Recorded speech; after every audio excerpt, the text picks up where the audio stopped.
Bab 5. Koordinat-koordinat umum etika Jawa. Karena pandangan dunia Jawa bukan sesuatu yang teoritis belaka, maka pembahasannya dalam bab di atas tidak mungkin tanpa menyinggung kehidupan praktis. Teoria Jawa memuat praksis. Apabila dalam pasal ini koordinat-koordinat normatif yang menentukan kehidupan praktis Jawa mau digambarkan, maka hubungannya dengan unsur-unsur kognitif pandangan dunia Jawa sewaktu-waktu perlu kita perhatikan kembali. Kami telah memperlihatkan bahwa inti pandangan dunia Jawa terdiri dalam pandangan bahwa di belakang gejala-gejala lahiriah terdapat kekuatan-kekuatan kosmis numinus sebagai realitas yang sebenarnya, dan bahwa realitas sebenarnya manusia adalah batinnya yang berakar dalam alam numinus itu. Di samping itu, nampak pula bahwa hidup manusia akan berhasil sejauh ia berhasil untuk menyesuaikan diri dengan realitas itu, atau sejauh ia dapat menembus sampai padanya. Kriterium keberhasilannya pada akhirnya adalah suatu keadaan psikologis, yaitu keadaan selamat atau ketentraman batin yang tenang. Nampak pula bahwa keadaan itu hanya dapat tercapai apabila kita memiliki sikap batin yang tepat. Dengan pertanyaan tentang sikap batin yang tepat itu, saya mau memulai penggambaran ciri khas etika Jawa. Selanjutnya, saya membicarakan cara bertindak dalam dunia yang tepat. Urutan ini mengikuti Kongres Kebatinan Seluruh Indonesia pertama tahun 1955 yang merumuskan semboyan berikut sebagai inti bersama usaha semua golongan kebatinan. Sepi ing pamrih, rame ing gawe, memayu, hayuning, bawono, yang dapat diterjemahkan sebagai menjadi bebas dari kepentingan sendiri, melakukan kewajiban-kewajibannya, memperindah dunia. Dalam suatu butir ketiga, saya akan mengutarakan kategori tempat yang tepat sebagai titik acuan fundamental bagi pandangan-pandangan moral yang diuraikan dalam butir pertama dan kedua. Butir keempat memuat pembicaraan sifat kognitif yang khas etika itu. Kami mengakhiri bab ini dengan uraian tentang beberapa segi dalam wayang Purwa, di mana koordinat-koordinat etika Jawa itu muncul juga. 1. Sikap batin yang tepat. Ada dua bahaya yang mengancam cara hidup manusia yang tepat, yaitu nafsu-nafsu atau hawa nafsu dan egoisme atau pamrih. Oleh karena itu, manusia harus mengontrol nafsu-nafsunya dan melepaskan pamrihnya. Nafsu-nafsu adalah perasaan-perasaan kasar karena menggagalkan kontrol diri manusia dan membelenggunya secara buta pada dunia lahir. Nafsu-nafsu memperlemah manusia karena memboroskan kekuatan-kekuatan batin tanpa guna. Kecuali itu, nafsu-nafsu dalam mata Jawa berbahaya karena manusia yang dikuasai olehnya tidak lagi menuruti akal budinya. Manusia semacam itu tidak lagi bisa mengembangkan segi-segi halusnya. Ia semakin mengancam lingkungannya, menimbulkan konflik-konflik dan ketegangan-ketegangan dalam masyarakat, dan dengan demikian membahayakan ketentraman. Nafsu-nafsu merupakan tanda bahwa akal budi belum menduduki kursi pengemudi. Kelakuan yang masih ditentukan oleh nafsu dan emosi diharapkan dari anak-anak, binatang, orang gila, dan orang asing. Tetapi pada orang Jawa yang sudah dewasa dianggap memalukan dan tidak sedap. Anggapan ini pertama-tama tidak boleh ditafsirkan sebagai teguran moral, melainkan lebih mengungkapkan rasa kesal campur sedih bahwa seorang Jawa dewasa masih berkelakuan seperti anak kecil. Tidak perlu kami sebutkan secara terperinci apa saja yang dianggap hawa nafsu oleh orang Jawa. Pandangannya hampir tidak berbeda dari pandangan orang Eropa Barat yang normal. Dalam kepustakaan dan tradisi pendidikan Jawa, terdapat berbagai daftar nafsu-nafsu yang berbahaya. Satu deretan yang sangat populer adalah apa yang disebut molimo, yaitu kelima nafsu yang mulai dengan M atau mo, madat, madon, minum, mangan, mai. Untuk mengontrol nafsu-nafsu adalah berguna untuk melakukan sekedar laku tapa sedikit, mengurangi makanan dan tidur, menguasai diri di bidang seksual, dan lain sebagainya. Sesuai dengan itu, laku tapa bagi orang Jawa bukanlah suatu tujuan pada dirinya sendiri, melainkan maksudnya ialah untuk menguasai tubuhnya sendiri, untuk mengatur serta membudayakan dorongan-dorongannya, dan bukan untuk meniadakannya. Tanpa lahiriah, dimaksud untuk memperkuat kehendak dalam usaha untuk selalu mempertahankan keseimbangan batin dan untuk berkelakuan sesuai dengan tuntunan keselarasan sosial.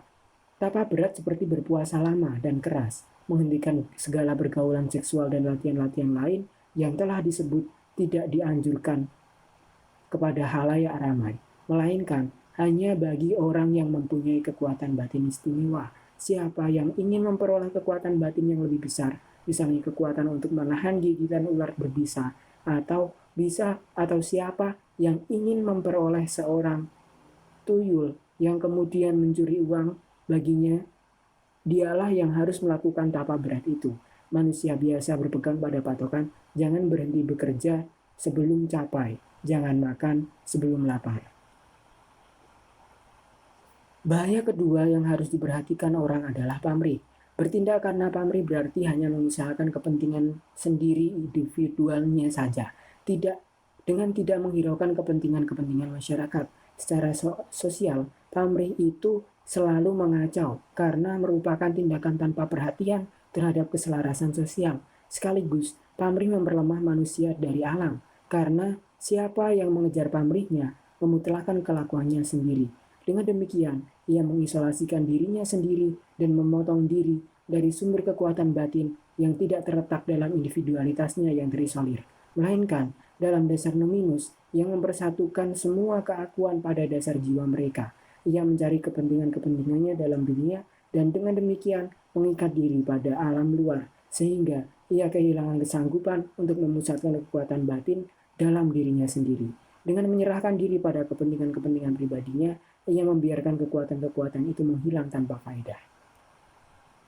Pamrih, terutama kelihatan dalam 3 nafsu, yaitu selalu mau menjadi orang yang pertama. Nafsu menangi dewe, menganggap diri selalu betul. Nafsu benere dewe, dan hanya memperhatikan kebutuhannya sendiri. Nafsu butuhe dewe. Sikap-sikap lain yang tercela adalah kebiasaan untuk menarik keuntungan sendiri dari setiap situasi tanpa memperhatikan masyarakat. Ngaji mumpung, atau untuk mengira bahwa karena jasa-jasa tertentu kita mempunyai lebih banyak hak dari yang lain-lain. Tumeh. Begitu pula dilarang sebagai pamrih. Segala tindakan yang hanya berdasarkan motivasi egois, maka orang jangan menyombongkan diri dengan kehebatannya sendiri. Kepintaran dan kekayaan sebaiknya jangan dipamerkan.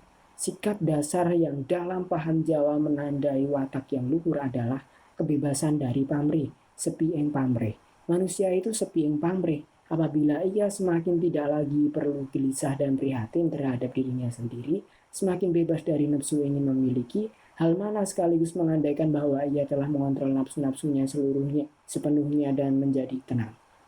Pengarang Pramudia Anantatur melukiskan, setiap itu dalam romannya, dia yang menyerah, di mana figur kunci adalah seorang putri yang dalam kengerian-kengerian perang revolusi melawan Belanda dan pemberontakan di Madiun, dengan akibat-akibatnya harus menggantikan orang tua dan segala-galanya bagi adik-adiknya, dan yang dengan penuh kesadaran tetapi tanpa putus asa mengorbankan kemungkinan-kemungkinan kehidupannya sendiri demi adik-adiknya itu.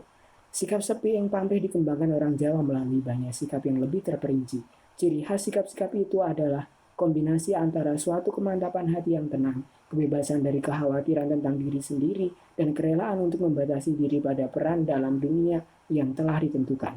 Sikap-sikap itu mengenai yang ilahi, mengenai batin sendiri, dan mengenai sesama. Kesadaran bahwa kita bergantung dari yang ilahi hendaknya selalu merupakan latar belakang kesadaran orang Jawa. Jangan melupakan asalmu, merupakan peringatan yang sering didengar. Orang hendaknya ingat atau eleng akan Allah dan sesuai dengan itu bersikap mawas diri atau waspodo. Orang hendaknya mempercayakan diri pada bimbingan yang ilahi, pracoyo. Dengan percaya kepadanya atau mituhu, kita bisa saja mengusahakan sesuatu, tetapi hasil usaha itu harus datang dari atas. Engkau bisa meniru tindakannya, tetapi bukan pemberiannya. Adalah berguna untuk selalu ingat bahwa dunia tidak hanya sebesar daun kelor. Misalnya, kita patah hati, maka hendaknya kita ingat bahwa dalam dunia ini masih ada lebih banyak kesempatan lagi. Pada umumnya, orang Jawa tidak banyak meminati tindakan-tindakan religius intensif seperti misalnya mencintai Allah, memujinya, mempersembahkan diri kepadanya. Apalagi ia jarang akan menganggap diri sebagai tidak pantas di hadapan Allah atau pantas dikutuk. Kata dosa dalam kesadaran religius Jawa sejauh tidak ditanamkan di dalamnya oleh agama Islam atau agama Kristiani, tidak nampak memainkan peranan dasar. Begitu pula kehidupan sesudah kematian rupa-rupanya tidak menimbulkan banyak perhatian. Yang penting hanyalah kewajiban mereka yang masih hidup untuk menjamin penguburan yang sesuai dengan adat kebiasaan terhadap sisa-sisa jasmani orang yang meninggal untuk tidak menimbulkan kemarahan arwahnya. Hubungan orang Jawa terhadap Allah bersifat tenang. Kesadaran akan yang ilahi lebih merupakan semacam latar belakang yang hanya dieksplisitkan apabila ada alasan-alasan khusus. Sebelum peristiwa-peristiwa kehidupan penting atau dalam keadaan terdesak diucapkan doa-doa, barangkali orang berziarah ke tempat yang keramat atau naik ke Gunung Merapi untuk berdoa dan menawarkan sekedar sesajen. Kecuali itu, perhatian orang Jawa diarahkan pada kehidupan sehari-hari karena seluruh alam bersifat luminus. Orang Jawa tidak mempunyai alasan untuk memisahkan satu bidang kegiatan religius dari keseluruhan medan sikap-sikap dan tindakan-tindakan lainnya. Tidak sulit baginya untuk mempertahankan dimensi religius walaupun ia jarang melakukan tindakan-tindakan yang eksplisit religius.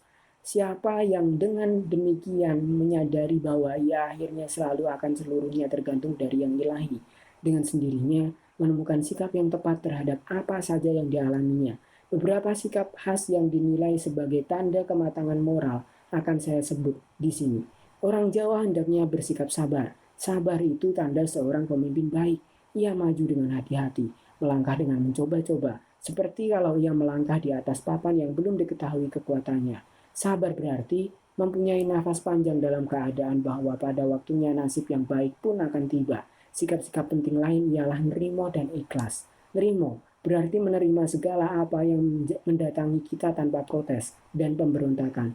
Rimo termasuk sikap Jawa yang paling sering dikritik karena disalahpahami sebagai kesediaan untuk menelan segala-galanya secara apatis. Sebenarnya, Rimo itu sikap hidup yang positif. Rimo berarti bahwa orang dalam keadaan kecewa dan dalam kesulitan pun bereaksi dengan rasional, dengan tidak ambruk, dan juga dengan tidak menentang secara percuma. Nerimo menuntut kekuatan untuk menerima apa yang tidak dapat dielakkan tanpa membiarkan diri dihancurkan olehnya. Sikap nerimo memberi daya tahan untuk juga menanggung nasib yang buruk. Bagi yang memiliki sikap itu, suatu malapetaka kehilangan sengsaranya. Ia tetap gembira dalam penderitaan dan prihatin dalam kegembiraan. Suatu ungkapan khas Jawa berbunyi, hidup itu tidak mudah. Disebut mudah ya mudah, disebut sulit ya sulit. Ikhlas berarti bersedia. Sikap itu memuat kesediaan untuk melepaskan individualitas sendiri dan mencocokkan diri ke dalam keselarasan agung alam semesta sebagaimana sudah ditentukan. Arah yang sama ditunjuk oleh sikap Rilo, yaitu kesanggupan untuk melepaskan sebagai kesediaan untuk melepaskan hak milik, kemampuan-kemampuan, dan hasil-hasil pekerjaan sendiri apabila itulah yang menjadi tuntutan tanggung jawab atau nasib. Ikhlas dan Rilo pun harus dipahami sebagai keutamaan positif, bukan sebagai penyerahan dalam arti jelek, melainkan sebagai tanda penyerahan otonom, sebagai kemampuan untuk melepaskan penuh pengertian daripada membiarkan saja sesuatu direbut secara pasif. Selanjutnya, orang Jawa hendaknya selalu jujur atau teman. Orang harus dapat mengandalkan janjinya. Siapa yang jujur juga akan bersikap adil. Ia tumbuh sebagaimana dikatakan dalam salah satu tulisan kebatinan, dalam keberanian dan ketentraman hatinya. Menepati janji bukan prasyarat untuk bisa bertemu dengan Allah. Orang Jawa hendaknya selalu bersikap sederhana atau prasojo, bersedia untuk menganggap diri lebih rendah daripada orang lain atau andap asor. Ia hendaknya selalu sadar akan batas-batasnya dan akan situasi keseluruhan di dalamnya ia bergerak atau tepo saliro. Ia hendaknya selalu sadar akan batas-batasnya dan akan situasi keseluruhan di dalamnya ia bergerak, atau tepos liro. Siapa yang memiliki sifat-sifat itu memiliki suatu budi yang luhur. Sikap budi luhur bisa dianggap sebagai rangkuman dari segala apa yang dianggap watak utama oleh orang Jawa. Siapa yang berbudi luhur seakan-akan menyinarkan kehadiran Allah dalam manusia kepada lingkungannya. Budi luhur sekaligus memuat sikap yang paling terpuji terhadap sesama. Budi luhur adalah kebalikan dari semua sifat yang amat dibenci oleh orang Jawa, seperti kebiasaan untuk mencampuri urusan orang lain, atau dahwen, atau open, budi yang rendah, atau drengki, keirian atau srei, suka main intrik atau jahil, dan kekasaran atau metakil. Budi luhur berarti mempunyai perasaan tepat bagaimana cara bersikap terhadap orang lain, apa yang bisa dan apa yang tidak bisa dilakukan dan dikatakan. Karena justru cara bagaimana sesuatu dilakukan atau dikatakan itulah yang menentukan. Barangkali engkau betul, tetapi jangan memakai cara seperti itu. Ngono yo ngono, nanging bojo ngono.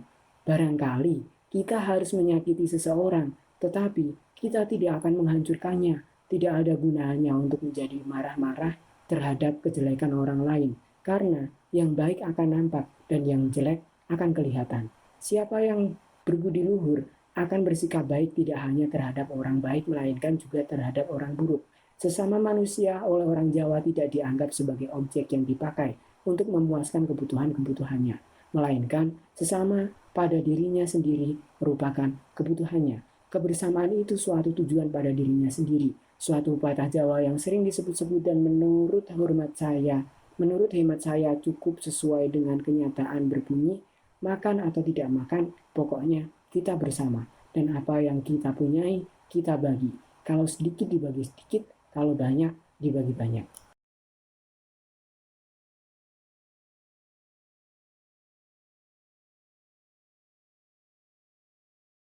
Tindakan yang tepat dalam dunia. Dari sikap batin yang tepat, dengan sendirinya, tumbuhlah sikap yang tepat dalam dunia. Ciri khas pandangan dunia Jawa ialah bahwa manusia tidak dibenarkan mau meninggalkan dunia. Manusia memang jangan mengikat diri pada dunia, melainkan ia hendaknya menjadi bebas hatinya daripadanya. Tetapi bukan untuk menarik diri dari dunia, melainkan sebaliknya, untuk melepaskan diri dari nafsu-nafsu dan pamrihnya, dan dengan demikian menjadi sanggup untuk memenuhi tugasnya masing-masing dalam dunia demi pemeliharaan masyarakat. Oleh karena itu, Bima tidak diperkenankan tetap tinggal dalam batin Dewa Ruci, melainkan harus pulang kepada kakak dan adiknya di Amarta. Dan oleh karena itu pun orang Jawa tidak begitu semangat mengenai usaha-usaha semadi dan laku tapa yang keras, yang melemahkan tubuh, atau untuk tetap tinggal di pertapaan. Pemenuhan tugas masing-masing dalam dunia dan masyarakat disebut rame enggawe, suatu ungkapan yang biasanya diucapkan bersama dengan sepi ing pamrih dan yang sebagaimana telah kami katakan diterima oleh Kongres Kebatinan seluruh Indonesia yang pertama sebagai ungkapan yang tepat bagi tujuan inti semua gerakan kebatinan. Secara harfiah, istilah itu berarti menjadi aktif secara damai. Yang dimaksud ialah bahwa manusia hendaknya memenuhi kewajiban-kewajibannya dalam dunia. Tidak jarang, ungkapan rame enggawe dijelaskan sebagai kewajiban untuk bekerja keras. Begitu misalnya Sutrisno menulis rame enggawe kecuali berarti bekerja keras untuk diri kita sendiri. Berarti pula bekerja untuk keluarga, bekerja untuk masyarakat, bekerja untuk kemanusiaan, atau untuk kesejahteraan dunia. Sebagaimana diperlihatkan oleh Niels Mulder, penjelasan macam ini tidak mengenai inti dari apa yang dimaksud. Penjelasan itu terlalu dipengaruhi oleh usaha untuk membuktikan bahwa dalam tradisi Jawa pun pekerjaan demi kemajuan masyarakat dianggap sebagai cita-cita. Hal mana tidak perlu disangkal pun pula apabila interpretasi istilah yang diberikan itu ditolak. Sebenarnya yang dimaksud dengan rame enggawe bukanlah perubahan dunia itu sendiri. Kata gawe sendiri tidak hanya berarti pekerjaan, melainkan juga pesta. Hubungan antara dua arti itu kiranya bahwa di satu pihak persiapan suatu pesta selalu membawa keramaian pekerjaan bersama yang gembira, dan di lain pihak tahap-tahap pekerjaan di sawah masing-masing dirayakan dengan sebuah pesta. Pekerjaan dan pesta erat hubungannya dengan gagasan religius, karena pekerjaan di sawah mempunyai konotasi religius, dan begitu pula pesta-pesta tradisional. Maka arti istilah rame enggawe harus dimengerti dari hubungan dengan sepi eng pamrih. Orang Jawa yakin bahwa dunia baru beres apabila masing-masing melepaskan pamrihnya. Dunia itu beres apabila manusia mempunyai sikap yang tepat, karena keselarasan lantas terjaga dan segala-galanya mengikuti iramanya yang sesuai. Dalam konteks ini, rame enggawe dapat dipahami.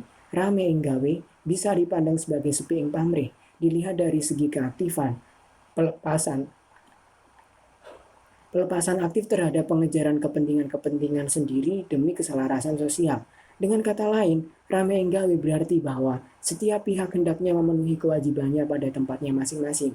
Oleh karena itu, Mulder menerjemahkan rame enggawe dengan pelaksanaan setiap kewajiban-kewajibannya di tempat di mana kita harus berperan, entah sebagai petani, entah sebagai abdi, sebagai pegawai, atau sebagai raja, dengan tekanan bukan pada inisiatif atau tanggung jawab pribadi, melainkan pada penerimaan setia terhadap tugas dan kewajiban masing-masing. Pemenuhan tempat dalam hidup di mana orang lahir dan di mana ia harus bermain menurut hukum karma, hukum Allah, dan hukum manusia.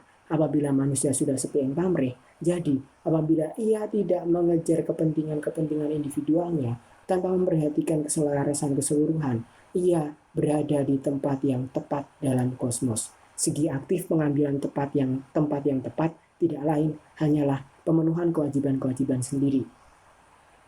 Akan tetapi, pemenuhan kewajiban-kewajiban tidak boleh disamakan dengan usaha untuk mengubah dunia. Motivasi usaha untuk mengubah dunia ialah pencapaian suatu tujuan objektif, suatu perubahan definitif pada dunia, dan oleh karena itu secara prinsipil mendobrak batas-batas kedudukan dan kepangkatan. Andai kata saya mau mengeringkan sebidang tanah rawa, maka kedudukan sosial saya tidak lagi relevan. Pokoknya, asal rawa itu menjadi kering. Sebaliknya, apabila paham kewajiban dihubungkan dengan kedudukan sosial atau kepangkatan tertentu, kita akan misalnya bicara tentang kewajiban kesatria atau kewajiban petani. Lalu, motivasi untuk memilih tindakan tertentu bukanlah suatu perubahan tertentu pada dunia, melainkan kedudukan atau kepangkatan saya. Sebagai kesatria, kewajiban saya adalah begini. Sebagai petani, begitu. Sebagaimana diterangkan dalam bab 4. Usaha untuk mengubah dunia dari keadaannya menjadi sesuatu yang lain tidak mempunyai arti karena kekuatan-kekuatan yang sebenarnya bekerja dalam dunia tidak bersifat empiris, jadi tidak dapat kita kontrol. Mau mengubah dunia, suatu pola berpikir yang di barat pun mulai dipersoalkan. Pada latar belakang itu kelihatan sewenang-wenang dan tidak masuk akal karena dunia adalah kerangka kegiatan manusia yang sudah ditentukan. Kegiatan manusia hanya dapat bergerak di dalam kerangka itu. Kerangka itu sendiri harus diterima. Yang dituntut dari manusia bukan mengubah dunia, melainkan menjaga keselarasannya. Maka rame enggawe berarti melakukan apa yang dituntut oleh pangkat dan kedudukan kita masing-masing, karena dengan demikian keselarasan dalam kosmos tidak terganggu. Rame enggawe dapat diartikan sebagai sikap yang bersedia untuk menempati tempat sendiri dalam masyarakat dan dalam kosmos secara aktif. Sikap terhadap dunia ini terungkap dengan sangat jelas dalam suatu perkataan lain yang juga dinyatakan sebagai sikap inti semua gerakan kebatinan di Indonesia dalam tahun 1945. Memayu Hayuning Bawono. Istilah ini berarti memperindah dunia atau demikian bejong, menghiasi dunia, sekaligus ikut terungkap di dalamnya suatu kesadaran bahwa demikian kita memberi sumbangan untuk menyelamatkan dunia. Untuk menerangkan apa yang dimaksud Bejong, memakai perumpamaan bulan purnama. Sebagaimana bulan memuat bumi bersinar, begitu manusia membuat dunia bersinar karena kehadirannya. Yang menentukan dalam perbandingan ini ialah bahwa manusia tidak pernah kehilangan jaraknya terhadap dunia luar. Sebagaimanapun bulan terhadap bumi, bulan tidak mengubah apa-apa pada bumi. Bumi tetap dingin, bulan hanya menyinarinya. Bumi itu selamat karena untuk sekejap terkena cahaya bulan. Begitu pula hubungan manusia terhadap dunia, karena batinnya yang ilahi, manusia adalah wakil Allah dalam dunia, atau kalifullah, karena kehadirannya dalam dunia yang memantulkan pancarannya kepadanya, memperindah dan menyelamatkannya. Manusia menjalankan keperanannya dalam dunia dengan memenuhi kewajiban-kewajibannya di dalamnya. Di antara kewajiban-kewajiban itu termasuk misalnya kewajiban terhadap tubuhnya sendiri, terhadap keturunan, terhadap masyarakat, terhadap pemerintah, kewajiban untuk bekerja, dan lain-lain. Dalam melakukan kewajibannya itu, bukan hasil kelakuan itu yang paling ditentukan, melainkan bahwa dengan demikian manusia dilatih dalam sikap yang tepat. Di satu pihak, pemenuhan kewajiban dengan setia memperlihatkan sikap sepi pamrih, pembuktian bahwa manusia berhasil untuk menguasai nafsu-nafsunya dan tidak lagi dikendalikan oleh egoismenya. Di lain pihak, memenuhi kewajiban-kewajiban yang merupakan sumbangan manusia terhadap keselarasan masyarakat dan alam semesta. Manusia yang sesuai dengan kedudukannya masing-masing memenuhi kewajibannya. Dengan demikian, memperlihatkan bahwa ia adalah raja terhadap dunia lahir, bahwa ia menguasainya, ia membuktikan diri sebagai raja. Ciri khas dari raja itu bukan bahwa dia akan mengubah masyarakat yang merupakan lingkup hidupnya, melainkan bahwa dia sebagai seorang kesatria belajar hidup di tengah-tengah macam-macam struktur dan keadaan, entah baik, entah buruk. Melalui sikap itu, orang Jawa membantu agar dalam masyarakat menciptakan keadaan adil dan makmur yang oleh Mulder disebut cita-cita duniawi mistik kebatinan, tatanan sosial seimbang dan tenang yang bercirikan hormat terhadap hierarki yang baik hati, keselarasan, kepercayaan dan rukun dan pada waktu bersamaan sesuai dengan bentuk-bentuk tatanan dalam kosmos. Dengan demikian, sikap tepat terhadap dunia luar berdasarkan kesadarannya bahwa manusia harus mempertahankan suatu jarak terhadapnya. Pada latar belakang ini, dapat dimengerti mengapa semangat bernyala-nyala untuk mengusahakan tujuan-tujuan tertentu dalam dunia luar, dorongan untuk mengubah bentuk dunia ini, keterlibatan penuh semangat demi perbaikan masyarakat dinilai kurang bijaksana. Setiap manusia dalam sikap individualnya hendaknya melakukan apa yang dituntut oleh kewajiban pangkatnya. Hal mana dengan sendirinya berarti bahwa kita menyesuaikan diri dengan masyarakat atau rukun yang mengakui tatanannya atau hormat. Melalui penyesuaian itu, manusia memberi sumbangan yang paling optimal terhadap keselarasan dalam masyarakat dan terhadap kesejahteraan umum dan bagi dirinya sendiri mencapai ketenangan batin. Sebagaimana ditekankan oleh Mulder, dorongan untuk memperbaiki dunia tidak mempunyai fungsi penting dalam etika Jawa, sesuai dengan kepercayaan bahwa kekuatan-kekuatan yang bekerja dalam dunia termasuk alam gaib, maka kewajiban manusia terhadap dunia adalah untuk tidak mengganggu keselarasan. Hal mana justru terlaksana dengan memenuhi kewajiban-kewajiban pangkatnya. Lepas dari kewajiban-kewajiban itu yang memuat banyak sekali perintah positif untuk saling membantu dan untuk bertanggung jawab satu terhadap yang lain. Segala macam cara gotong royong pertolongan terhadap mereka yang menderita, bantuan kalau ada bencana alam, segala yang telah kita lihat sebagai kewajiban kerukunan, lagi pula berbagai konkretisasi lebih lanjut dari 5 bidang kewajiban dalam dunia yang tersebut di atas, maka sikap tepat terhadap sesama ialah ojo mitunani wong liyo, atau jangan merugikan orang lain. Manusia hendaknya selalu bersikap baik satu sama lain, saling membuat bahagia, dan terutama mencegah untuk saling mengganggu. Tata krama dan kelakuan Jawa justru berusaha untuk menghasilkan itu.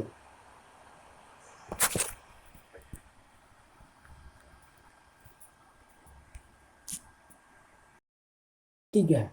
Tempat yang tepat. Mari kita sekarang berusaha untuk menguraikan dengan lebih terperinci pandangan dasar yang menyatukan cita-cita mengenai sepi ing pamrih, rame ing gawe, memayu hayuning bawono. Sepi ing pamrih memuat kerelaan untuk lagi mengejar kepentingan-kepentingan sendiri tanpa perhatian terhadap masyarakat. Rame ing gawe, kelakuan yang tepat dalam dunia terdiri dalam kesetiaan dalam memenuhi kewajiban masing-masing. Hal mana sekaligus berarti juga memayu hayuning bawono, artinya memperindah dunia, dan dengan demikian membenarkan keselarasan kosmos. Sebaliknya, mengejar kepentingan-kepentingan egois harus ditegur karena mengacaukan keselarasan masyarakat dan kosmos. Paham dasar yang membelakangi petunjuk-petunjuk fundamental tentang sikap dan kelakuan yang tepat itu tadi ialah bahwa yang terpenting bagi manusia adalah agar ia menempati tempat yang tepat. Seluruh kebijaksanaan hidup Jawa bisa dirangkum dalam tuntutan dasar untuk selalu menempati tempat yang tepat. Kosmos adalah suatu keseluruhan teratur di mana setiap unsur mempunyai tempatnya yang tepat. Selama unsur-unsur itu berada pada tempatnya, terdapat ketenangan dan semuanya aman. Oleh karena itu, semua pihak seharusnya berkepentingan agar setiap pihak memainkan peranannya yang tepat dalam keseluruhannya. Sepi ing pamrih mengungkapkan kerelaan fundamental untuk membatasi diri pada tempatnya yang tepat dalam masyarakat dan kosmos. Rame ing gawe berarti pemenuhan peranan masing-masing pihak pada tempatnya itu. Sikap sepi ing pamrih erat hubungannya dengan sikap eling, yaitu mengingat akan asal-usul hakiki. Siapa yang sepi ing pamrih, ingat akan kenyataannya yang sebenarnya, akan kedudukannya dalam keseluruhannya, akan ketergantungannya dari yang ilahi, akan tempatnya dalam dunia akan masyarakat. Dari ingatan itu tumbuh rame ing gawe, pemenuhan kewajiban masing-masing. Oleh karena itu, dari orang Jawa dituntut sing eling lan waspada, ingatlah dan berwaspadalah. Oleh karena itu, etika Jawa bersifat relatif terhadap apa yang harus dilakukan masing-masing ditentukan oleh tempatnya dalam masyarakat. bukan apa yang dianggap baik, berguna, ataupun sebagai tuntutan suara hati oleh masing-masing orang itulah yang menentukan, melainkan yang dituntut daripadanya di tempatnya itu. Dalam etika Jawa, norma-norma abstrak dan mutlak tidak berarti banyak. Satu-satunya yang masuk akal dalam universum Jawa ialah menjaga keteraturan yang tepat. Usaha untuk mendasarkan kelakuannya pada pandangan-pandangan subjektif mengenai tujuan-tujuan yang luhur harus ditegur karena dua alasan. Pertama, sikap itu menunjukkan bahwa orang tidak tahu diri, kasar, dan pamrih karena ia demi gagasan-gagasannya sendiri mengorbankan keselarasan kosmos dan dengan demikian ketentraman masyarakat. Kedua, tidak tahu diri merupakan sikap yang cukup memalukan karena yang bersikap demikian tidak melihat lagi bahwa tindakan-tindakannya hanya berarti sesuatu apabila sesuai dengan kekuatan-kekuatan yang berada di tempatnya itu. Masalahnya bukan bagaimana merumuskan tujuan-tujuan yang kemudian dilaksanakan, melainkan agar segala-galanya cocok. Hanya berdasarkan tanggung jawab individual mengambil tindakan-tindakan yang menyangkut orang lain dicurigai oleh orang Jawa karena berbau pamrih. Siapa yang betul-betul mau bertindak secara bertanggung jawab hendaknya memahami batas-batasnya dan bertindak sesuai dengan kedudukannya. Karena segala gangguan terhadap keselarasan sosial akhirnya akan merugikan semua. Justru karena semua fungsi berhubungan satu sama lain dan karena setiap tatanan adalah hakiki bagi semua tatanan lain, maka individu-individu hanya dibenarkan oleh masyarakat dalam masing-masing tatanan sejauh memenuhi fungsi-fungsi tatanannya itu dengan tepat. Anggapan bahwa tanggung jawab manusia yang sebenarnya terdiri dalam kesetiaan terhadap tuntutan-tuntutan tempat masing-masing mendapat dasar rasional dalam kepercayaan pada takdir yang telah kami singgung. Kepercayaan itu yang dapat ditemukan pada latar belakang kesadaran Jawa dapat diterangkan dengan memakai tiga istilah, takdir, dharma, dan karma. Takdir atau nasib berarti bahwa segala-galanya sudah ditentukan seluruhnya. Setiap makhluk telah dibagi nasibnya, ditarik garis hidupnya, tidak dapat menyeleweng daripadanya. Justru karena itu, orang yang mengerti tidak akan berusaha untuk mengadakan perubahan-perubahan pada jalan dunia dan kehidupan. Membuat rencana-rencana besar untuk memperbaiki dunia dan berusaha untuk melaksanakannya tanpa memperhatikan masyarakat dan kosmos merupakan tanda kesombongan. Karena kekuasaan untuk mengubah sesuatu dalam realitas tidak terletak di tangan manusia. Orang yang bijaksana dibedakan dari orang bodoh. Oleh karena ia memahami hal itu, maka ia akan memusatkan tenaganya pada usaha untuk mempertahankan garis hidupnya. Artinya, untuk menemukan tempatnya dalam masyarakat dan untuk membiarkan setiap unsur lain menemukan tempatnya. Hal mana dijalankan dengan memenuhi kewajiban-kewajiban pangkat dan kedudukannya dengan setia. Oleh karena itu, dianjurkan agar manusia selalu ingat akan takdir. Dan kita dapat mengerti mengapa sikap-sikap seperti nrimo, sabar, dan tepos liro, yaitu kesadaran akan batas-batasnya sendiri dinilai begitu tinggi. Dharma berarti kewajiban atau tugas hidup. Setiap manusia mempunyai dharmanya dan tugas kehidupannya ialah untuk melaksanakan dharmanya.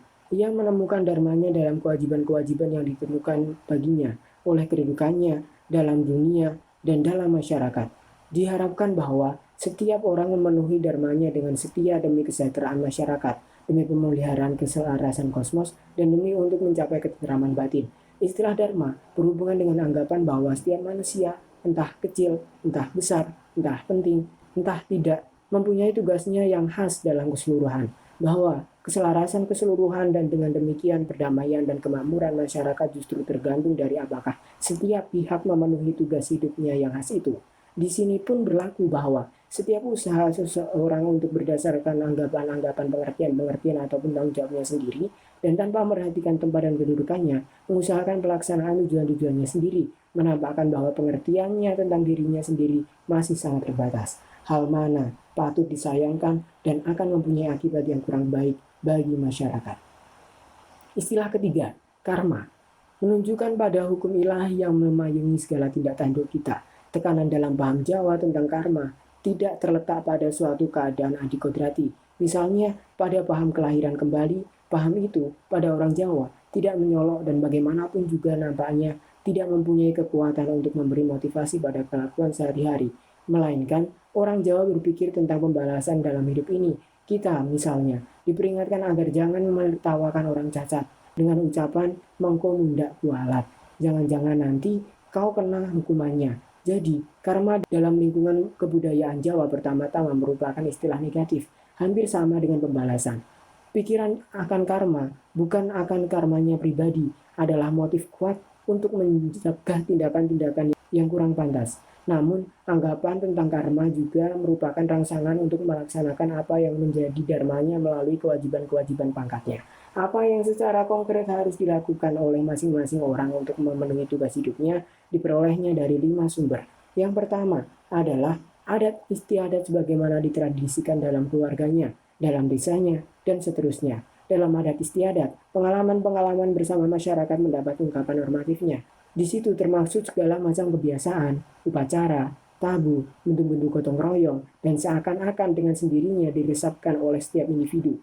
Sumber kedua ialah bentuk-bentuk pergaulan sosial yang diterima umum, yang menentukan apa yang dalam situasi tertentu cocok atau pantas, dan apa yang tidak cocok atau ora pantas. Di sini termasuk bentuk-bentuk tata krama Jawa yang sudah kami terangkan, seperti menunjukkan sikap hormat yang tepat, usaha untuk mengungkapkan diri secara tidak langsung, dan untuk tidak memberikan informasi-informasi yang tidak perlu. Begitu pula usaha untuk mencegah dengan jangan sampai saya kelihatan kurang dapat menguasai diri. Dalam hal-hal yang tidak ditentukan oleh tradisi dan tata krama, orang Jawa mengikuti kedua metode Jawa untuk mengambil suatu keputusan yang telah kita bicarakan. Keputusan harus mempertahankan keadaan rukun. Apabila masalahnya terdapat di antara pihak-pihak yang sama, kedudukannya, maka keputusan harus dicapai melalui musyawarah dan kata sepakat. Apabila kedudukan pihak-pihak yang bersangkutan tidak sama dan terdapat pihak yang memiliki wewenang yang lebih tinggi, maka yang akan diakui adalah keputusan pihak yang berwenang, asal diambil menurut bentuk musyawarah yang sesuai. Di samping empat sumber yang secara konkret menunjukkan bagaimana manusia harus bertindak tadi, ternyata masih ada sumber kelima. Namun, barangkali karena sifatnya yang luar biasa itu, sumber kelima itu dalam kepustakaan dan juga dalam pembicaraan antara para ahli jarang diperhatikan. Padahal, cara kelima ini secara prinsipil berbeda dari yang lain-lain. Cara ini merobos keterikatan total individu pada struktur-struktur masyarakat yang ada. Dalam masyarakat Jawa, selalu diakui kemungkinan bahwa seorang individu melalui suatu wahyu dipanggil untuk melakukan perbuatan-perbuatan yang luar biasa. Panggilan semacam itu memperlihatkan diri dengan cara yang luar biasa juga, misalnya melalui mulut seorang resi atau melalui penampakan cahaya biru atau daru. Biasanya, panggilan itu terjadi apabila nasib memilih seseorang untuk melakukan tindakan-tindakan luar biasa dalam masyarakat. Kita telah melihat kemungkinan panggilan itu dalam hubungan dengan bahan Jawa mengenai kekuasaan politik. Siapa yang menerima panggilan semacam itu bisa saja berhak untuk melakukan tindakan-tindakan yang bertentangan dengan adat istiadat, tata krama tradisional dengan rukun dan sikap hormat. Walaupun tindakan-tindakan seperti itu dipandang secara dangkal, tentu mengganggu keselarasan masyarakat. Namun sebenarnya tindakan-tindakan itu justru sesuai dengan keharusan kosmis. Jadi tidak hanya tidak mengganggu keselarasan kosmos, melainkan perlu untuk mempertahankannya. Orang yang dipanggil demikian berada di atas hukum. Kepada dia penilaian-penilaian moral tidak dapat diterapkan. Bukti bagi kesejatian panggilannya ialah kekuatan karismatik atau gaib yang menunjang tuntutannya. Apabila ia membuktikan diri sebagai cukup kuat untuk memberikan capnya pada keadaan masyarakat, maka itu dengan sendirinya sudah merupakan bukti bahwa ia bukan orang yang hanya pura-pura. Asal ia bertindak dalam kekuatan panggilannya, maka apapun yang dilakukannya, biarpun tindakan-tindakan itu melawan segala norma yang ada, dengan sendirinya sah. Namun, perlu diperhatikan bahwa hal itu pada prinsipnya juga berlaku bagi semua orang lain, karena kelakuan mereka pun selalu sah apabila sesuai dengan tuntutan adat istiadat, tata krama, rukun, dan pihak yang berwenang. Juga apabila kelakuan itu bertentangan dengan norma-norma moral tertentu, hanya dengan perbedaan bahwa apa yang sesuai dengan empat otoritas itu selalu dianggap sebagai kewajiban. Bagi kita, perlu ditegaskan bahwa dalam kemungkinan panggilan individual luar biasa itu, masyarakat Jawa membiarkan kemungkinan terbuka untuk membenarkan suatu tindakan yang memang juga mendukung pemeliharaan keselarasan kosmis, dan dengan demikian juga pemeliharaan keselarasan masyarakat, tetapi di lain pihak mendobrak norma-norma sosial yang berlaku. Disinilah tempatnya untuk menunjuk pada suatu keanggapan mistik Jawa yang menggarisbawahi penisbian norma-norma moral dalam masyarakat Jawa yang telah kami utarakan dari segi lain.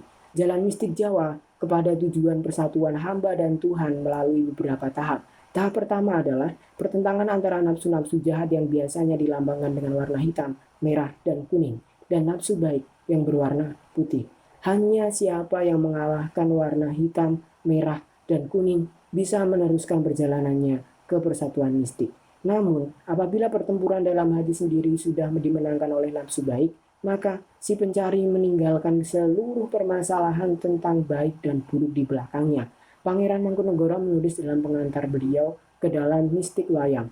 Pada tahap semedi ini, saat-saat ngeri perjuangan antara baik dan buruk yang dilambangkan dengan pertempuran antara putih dan hitam bersama dengan warna-warna lain semua. Harus sudah seluruhnya dilalui, baik dan buruk, sekarang sudah dibawahkan terhadap keinginan besar dan intensif yang pemenuhannya dicari melalui semedi.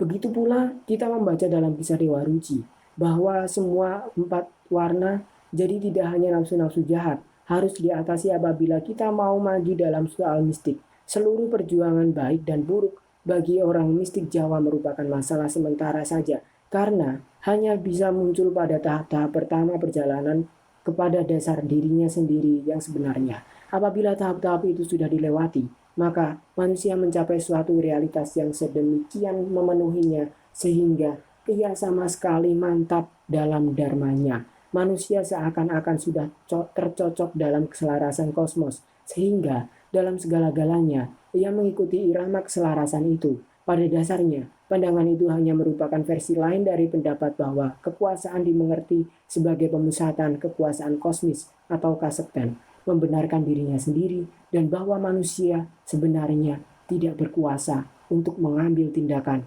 pengubah terhadap takdir.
5.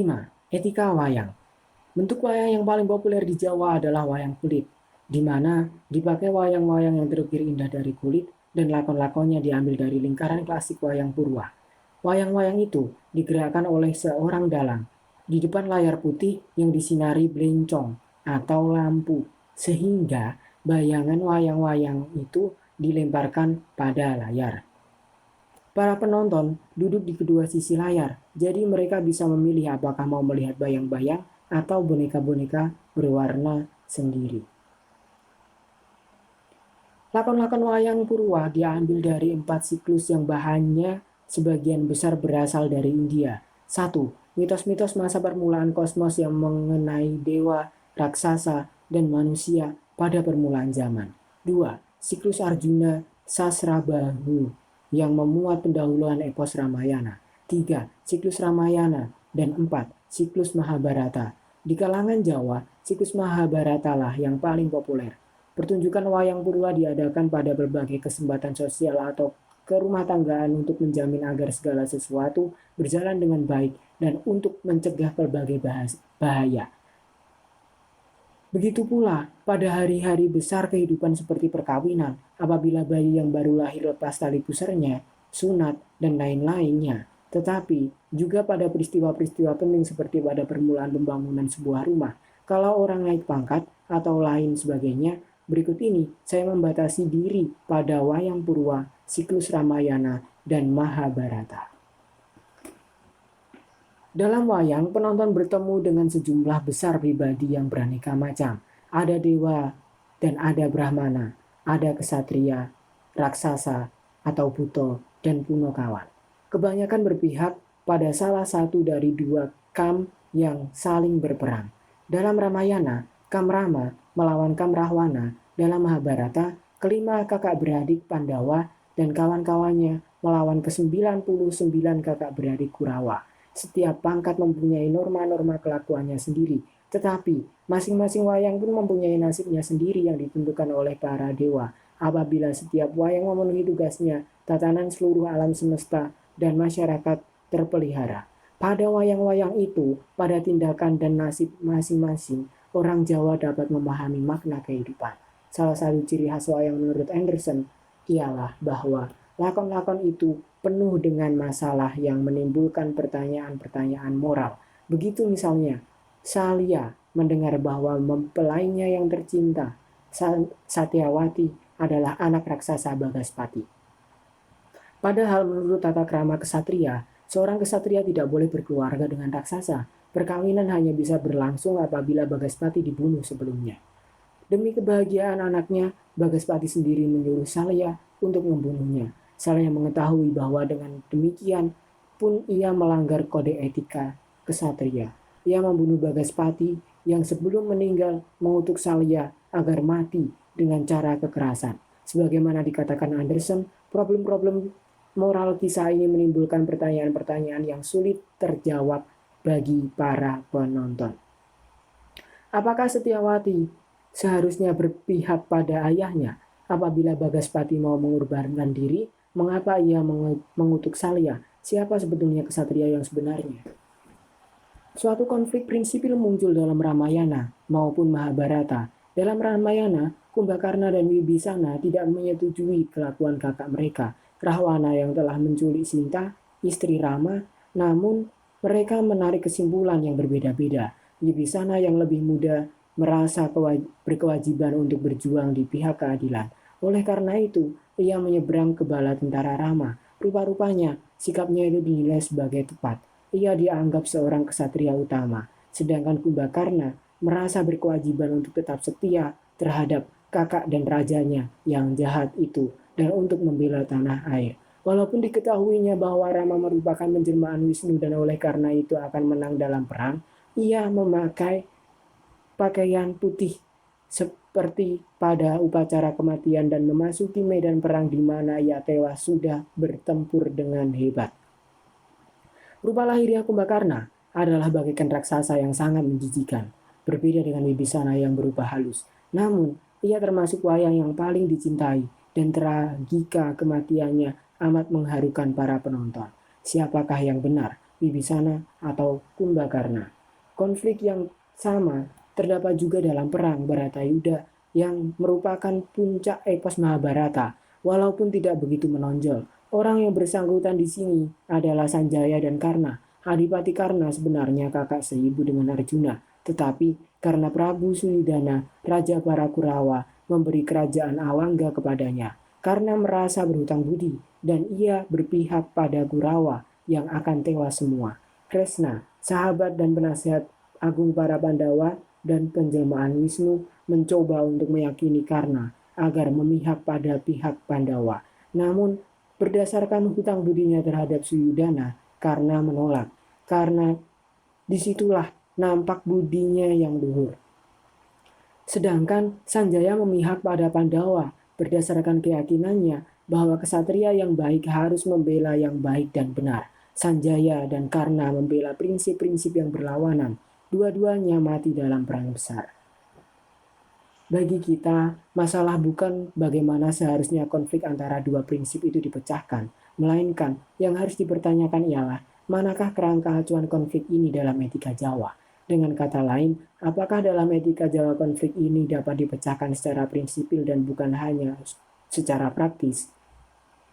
Untuk itu, kita harus melihat dengan lebih teliti pertentangan antara Pandawa dan Kurawa, kedua belah partai Mahabharata yang saling bermusuhan. Siklus Ramayana di Jawa tidak begitu sering diperlihatkan, dan secara etis nampaknya lebih sederhana. Tidak dapat diragukan bahwa Rama sebagai penjelmaan Wisnu merupakan pihak yang baik yang menderita ketidakadilan, sedangkan Rahwana merupakan penjelmaan kejahatan moral dan kecuali itu ia bersalah karena membajak Sinta. Namun pandangan dunia Jawa lebih ditentukan oleh Mahabharata. Pertentangan antara dua-duanya sendiri tidak sedemikian pasti. Walaupun dalam Mahabharata para Pandawa adalah pihak yang luhur dan para Kurawa di pihak yang tidak baik. Namun, mereka tidak boleh begitu saja diidentifikasikan dengan yang baik dan yang jahat. Para Kurawa tidak dikritik seakan-akan mereka itu seluruhnya salah. Namun para Kurawa kurang dapat membawa diri sebagai kesatria yang baik. Dan hal itu merupakan pertanda yang buruk. Mereka itu rakus dan haus kuasa, tak dapat mengontrol diri dan kasar dalam pergaulan. Mereka nampaknya buta terhadap alamat-alamat nasib. Namun sebagaimana diperlihatkan oleh Anderson, para Pandawa pun tidak di atas segala kritik. Prabu Yudhistira, Pandawa yang tertua, menguasai diri secara sempurna, mahir bersemadi dan berbudi luhur, sehingga darahnya putih. Tetapi ia tidak dapat menolak sesuatu dan karena menerima tantangan untuk main dadu, mencelakakan diri dan adik-adiknya.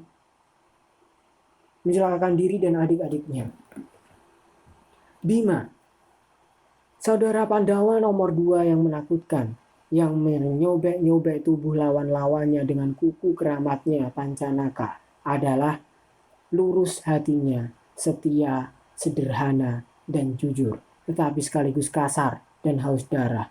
Dan justru karena sifat-sifat itu kadang-kadang membawa masalah bagi saudara-saudaranya. Arjuna, saudara Pandawa yang paling dicintai, adalah seorang kesatria yang tidak dapat dikalahkan, pelindung mereka yang lemah, halus seperti seorang putri, tetapi tidak mengenal belas kasihan dan bersedia membunuh tanpa ragu-ragu berdasarkan kesadaran akan kewajibannya. Kresna, sahabat kuasa para Pandawa dan penjelmaan Wisnu, bersedia untuk menipu dan untuk melanggar etika perjuangan kesatria apabila itu perlu demi kemenangan para Pandawa. Tipuan terhadap Durna, pemukulan paha Suyudana oleh Bima, dan lain sebagainya. Karena itu, sesuai dengan kehendak para dewa untuk menghancurkan para Kurawa, dan karena dia sendiri seorang dewa, riwayat hidupnya berakhir secara mengerikan. Suatu kelakuan yang di pihak Kurawa akan dinilai sebagai tanda kepalsuan. Misalnya, apabila mereka mengutus Bima untuk mencari air hidup dengan maksud untuk membinasakannya, diterima dari Kresna apabila menguntungkan para Pandawa. Timbangan moral dalam Mahabharata berat sebelah ke pihak Pandawa. Walaupun kesetiaan Karna terhadap para Kurawa dianggap suatu sikap yang luhur, namun kelangsungan cerita mengizinkan kesimpulan bahwa akhirnya Sanjayalah dan Wibisana yang bertindak tepat. Karena para Pandawa yang akan menolak setiap bantuan yang secara moral tidak dapat dibenarkan menerima bantuan Sanjaya, maka Sanjaya dan bukan karena yang dibenarkan. Sebagai dicatat oleh Brandon, para Pandawa rupa-rupanya diberi keleluasaan yang lebih besar dalam memilih cara-cara untuk mencapai kemenangan daripada para Kurawa. Artinya, ada lebih banyak yang diizinkan kepada mereka. Itu pun hanya berdasarkan fakta mereka lah Pandawa yang telah ditentukan oleh para dewa untuk menang. Kenyataan ini dapat dimengerti dalam kerangka etika Jawa karena tidak diproyeksikan pada latar belakang suatu etika prinsip-prinsip mutlak, melainkan dipahami dalam rangka takdir, penentuan para dewa terhadap nasib manusia. Dengan demikian, setiap pihak mempunyai tempat dan tugasnya yang khas dalam keseluruhan dan dengan demikian juga mempunyai etikanya sendiri yang ditentukan baginya oleh pangkat dan nasib pribadinya. Oleh karena itu, memang jelas bahwa kelakuan para Pandawa dinilai dengan lebih simpatik daripada kelakuan para Kurawa. Namun, bukan hanya ketidakseimbangan dalam penilaian terhadap para Pandawa dan Kurawa yang membantu untuk memahami kerangka pendekatan etika Jawa, melainkan juga pluralitas peranan moral berbeda-beda yang nampak dalam wayang. Setiap wayang mempunyai aturan hidupnya sendiri, dan apa yang diizinkan bagi yang satu belum tentu boleh bagi yang lain. Setiap wayang sepenuhnya diterima sebagai sebagian dunia wayang yang sendiri merupakan model bagi cara hidup Jawa. Sejak kecil, orang Jawa memiliki sejumlah besar kemungkinan identifikasi moral daripadanya. Ia bisa memilih sesuatu model yang cocok, yang dapat diharapkan akan juga diterima dalam masyarakat. Itu tidak berarti bahwa semua model itu pantas dikagumi, tetapi justru karena lakon-lakon itu penuh variasi moral, maka figur-figur yang pantas ditegur pun menemukan tempat dalam keseluruhan. Berbeda dengan etika-etika barat di mana yang jahat tidak boleh ada. Dan keadaan ideal adalah keadaan di mana tidak ada orang yang jelek. Maka dalam alam Jawa yang tidak baik pun mempunyai tempatnya. Bahwa yang kurang baik memperoleh tempatnya dalam masyarakat Jawa kelihatan dengan paling jelas dalam Mahabharata yang tidak dapat berjalan tanpa para Kurawa. Ketegangan Mahabharata, seluruh dinamikanya berdasarkan adanya polaritas antara Pandawa dan Kurawa. Dua-duanya perlu untuk menjamin stabilitas. Jadi, keselarasan keseluruhan berbeda dengan Ramayana yang bersifat lebih monistik. Maka Mahabharata sebenarnya tidak bertujuan untuk menghapus Kurawa dan mendirikan masyarakat perdamaian tanpa mereka. Bukan dalam arti sederhana bahwa tanpa Kurawa tidak ada lawan yang bisa diperangi. Dalam rangka Mahabharata terdapat amat banyak lakon carangan. Lakon carangan atau lakon cabang adalah lakon yang ditambah pada lakon-lakon pokok yang memuat inti cerita Mahabharata. Dari 149 lakon yang dicatat Katz, 117 berupa carangan. Dalam lakon-lakon carangan pun muncul wayang-wayang Mahabharata. Namun, lakon itu tidak mengenai perang Baratayuda. Penutup dramatis Mahabharata.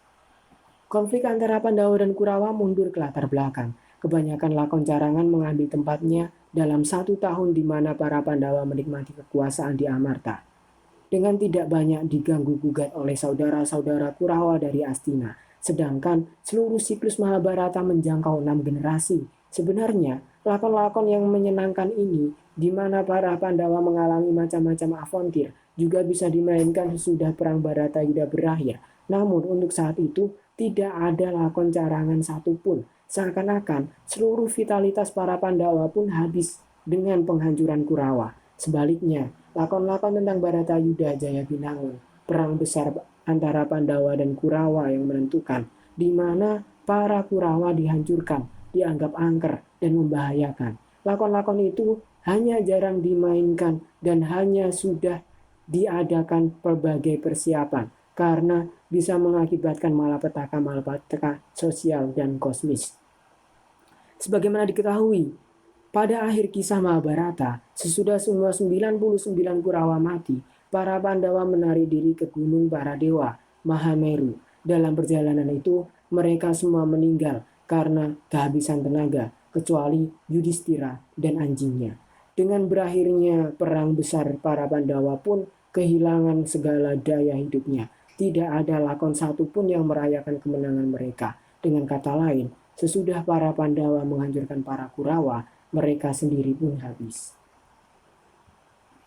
Jadi, yang baik tak mungkin ada tanpa yang buruk, yang kanan tanpa kiri. Kurawa adalah pihak kiri, karena di layar wayang-wayang mereka dipasang di sebelah kiri dalam. Dalam hubungan ini, menarik perhatian bahwa dalam Korawasrama, suatu tulisan dari abad 15, para Kurawa sesudah berakhirnya perang Baratayuda dihidupkan kembali dan peperangan dimulai lagi. Karena bagaimana mungkin dunia dapat teratur dengan baik apabila tidak ada lagi Kurawa dan Pandawa. Merekalah isi dunia. Pandangan tentang keniscayaan polaritas itu mempunyai suatu korespondensi dalam filsafat politik Jawa. Di dalamnya, zaman-zaman kekacauan atau zaman edan dan zaman-zaman perdamaian atau zaman emas. Di bawah seorang raja adil atau ratu adil saling bergantian tanpa habis-habisnya. Barangkali segan terhadap potensi-potensi berbahaya pertunjukan perang Baratayuda, barangkali juga karena tragika yang terkandung dalam seluruh epos Mahabharata dikembangkan lakon-lakon carangan tersebut. Dalam lakon-lakon itu, para penonton bisa menikmati kehebatan para Pandawa yang tercinta tanpa langsung teringat akan konflik-konflik kosmis yang realitasnya dengan amat jelas disadari orang Jawa dalam konflik-konflik kehidupannya sendiri. Dalam hubungan ini, kita dapat memperhatikan suatu kelompok lain dalam wayang Jawa, yaitu para raksasa atau buto. Mereka tidak terdapat dalam Mahabharata India. Jadi, mereka kiranya diciptakan di Jawa dan peranan mereka yang terbesar justru dalam lakon carangan. Mereka adalah makhluk-makhluk yang buas, kasar, dari tanah seberang. Mereka biasanya menyerang Pandawa dan kadang-kadang juga Kurawa dan Niscaya akan dibunuh. Mereka adalah kebalikan dari ksatria yang halus. Sejauh saya tahu, Brandon adalah orang pertama yang menunjuk pada fakta yang mengherankan bahwa raksasa-raksasa itu tidak mempunyai nama, atau nama seperti Cakil atau Terong, hanya mencirikan bentuk lahiriah mereka. Bentuk-bentuk yang sama muncul dalam lakon-lakon yang berbeda dengan nama-nama yang berbeda pula. Mereka tidak mempunyai kerajaan tertentu dan tidak mempunyai daftar nenek moyang dan keturunan. Apabila ada orang Kurawa yang mati, dia lantas tetap mati untuk seluruh sisa Mahabharata. Sedangkan raksasa-raksasa yang terbunuh dalam lakon yang satu, dalam lakon berikutnya muncul lagi. Mereka tidak mempunyai identitas, tidak mempunyai riwayat hidup. Mereka hanyalah figur-figur kosong saja yang selalu melakukan hal yang sama dan selalu mati terbunuh. Mereka tidak memperoleh tempat dalam mitologi Jawa. Satu-satunya fungsi mereka ialah untuk mengisi adegan-adegan tertentu dalam urutan suatu pementasan. Kalau kematian para Kurawa termasuk adegan-adegan yang mengharukan, maka fungsi utama para raksasa ialah agar pada akhir suatu pertempuran yang menyenangkan, mereka bisa dihabiskan.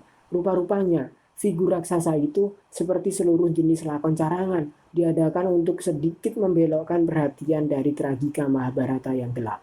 Dengan menciptakan raksasa sebagai makhluk dari seberang yang bukan manusiawi, jadi yang tidak termasuk dunia Jawa dan dengan demikian juga tidak termasuk budaya manusia, diciptakan figur-figur yang mempunyai fungsi untuk memperlihatkan keunggulan manusia Jawa, seakan-akan melalui pengontrasan. Di sini tidak terdapat suatu polaritas kosmis seperti antara para Pandawa dan Kurawa. Si raksasa tidak termasuk dunia Jawa dan oleh karena itu bisa dibunuh seenaknya. Barangkali yang dimaksud itu juga suatu pembersihan simbolis ruangan kebudayaan manusia dari kekuatan-kekuatan kaotis alam yang buas. Sebagai figur-figur yang tidak manusiawi, raksasa-raksasa itu juga tidak bisa menjadi model identifikasi bagi orang Jawa.